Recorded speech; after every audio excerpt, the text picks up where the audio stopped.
detail of spirituality. And they were to see spirituality from the outside and they were to treat it with the limited understanding that they have. They would assume that the point of spirituality is to reach somewhere, just like the point of business is to make money, just like the point of a career is to advance or promote yourself. However, people might see that.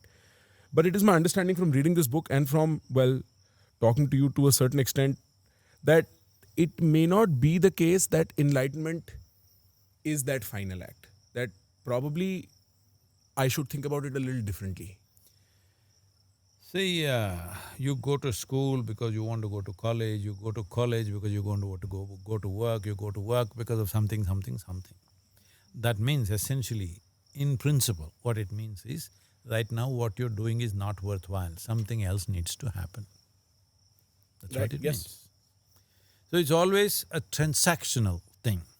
What you call as meditation is a transcendental process. You transcend the limitations of who you are.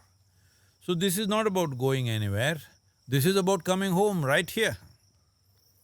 You want to go somewhere because this is not your space. You want to go somewhere which seems to be better. It is from this that they created heavens. Somebody told you there is a better place to live than here.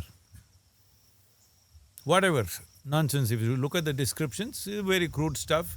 If you make it up today, at least I could write up a new heaven if people want, where it's free Wi-Fi and all those Unlimited things. social media access. And all that.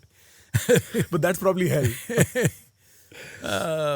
So, all these things were made up because somewhere within a human being, sitting here feels so inadequate. Right. You have to get somewhere to be something. This somewhere may be a school, maybe a college, maybe marriage, maybe work, maybe money, maybe wealth, it doesn't matter what, you want to get somewhere. When all these things fail, you start thinking in terms of heaven. If you ask me, the idea of heaven is the worst crime we have committed upon humanity. That is, this is not the place to live. There is another place where you will have real life, doesn't matter. How many billions of lives have been lost thinking that they will live better elsewhere, not here?